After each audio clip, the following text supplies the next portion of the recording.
আসসালামু আলাইকুম everyone, welcome to Mariya's kitchen. আজকে আমি আপনাদের সাথে শেয়ার করব মাছের ডিমের একটি সেরা স্বাদের রেসিপি। মাছের ডিমটা অনেকে অনেকভাবে রান্না করে থাকে, আমি কিভাবে রান্না করি তা আজকে আপনাদের সাথে শেয়ার করব। তো চলুন দেরি না করে মূল পর্বে চলে যাই। তো এখানে আমি 100 গ্রামের মতো রুই মাছের ডিম ছোট ছোট করে এরকম করে কেটে নিচ্ছি।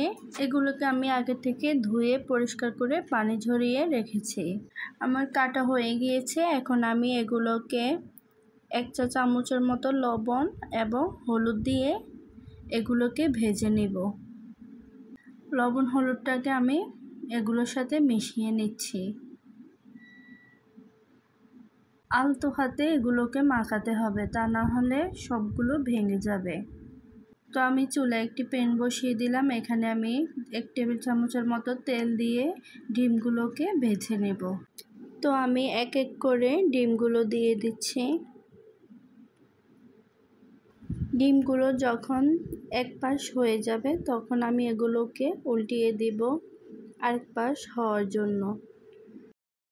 আমার ডিমগুলো ভাজা হয়ে গিয়েছে, এখন আমি এগুলোকে উঠিয়ে নিব।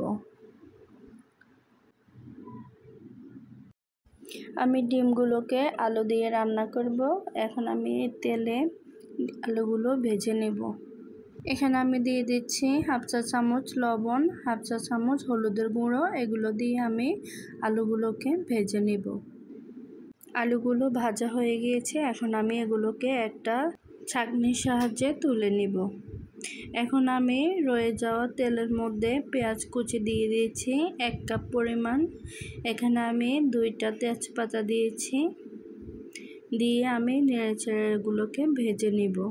পেঁয়াজগুলো যখন সফট হয়ে এসেছে এখানে আমি দিয়ে দিচ্ছি 1 টেবিল চামচ আদা বাটা, 1 টেবিল চামচ রসুন বাটা। দিয়ে এগুলোকে আমি আবারও নেড়েচেড়ে মিশিয়ে নিচ্ছি। এরপর আমি এখানে দিয়ে দিব 1 চা চামচ জিরার গুঁড়া, 1 চা চামচ ধনিয়ার গুঁড়া, 1 চা চামচ হলুদের গুঁড়া এবং 1 চা চামচ লাল মরিচের গুঁড়া।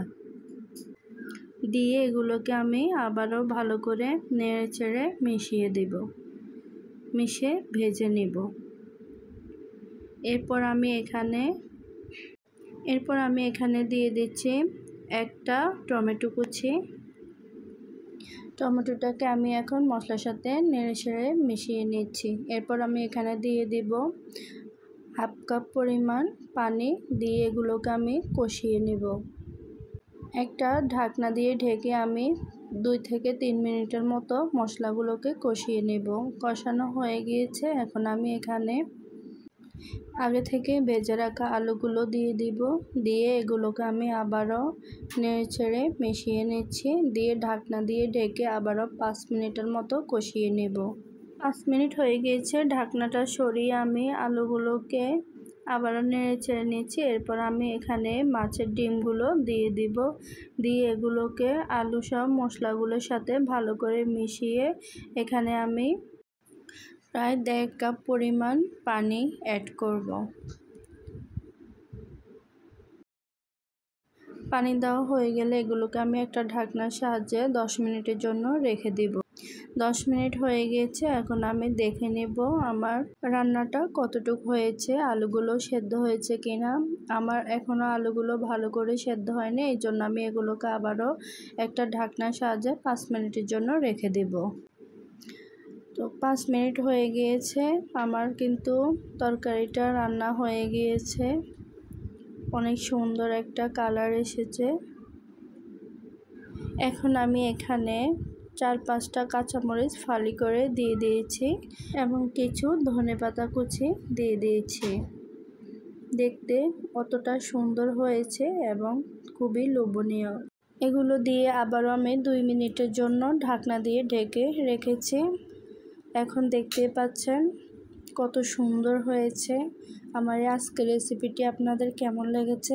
যদি ভালো লেগে থাকে অবশ্যই কমেন্ট করে জানাবেন, আর আমার চ্যানেলটি সাবস্ক্রাইব করে রাখবেন। পাশে থাকা বেল আইকনটি ক্লিক করে রাখবেন যেন পরবর্তী ভিডিও দিলে আপনারা দেখতে পারেন।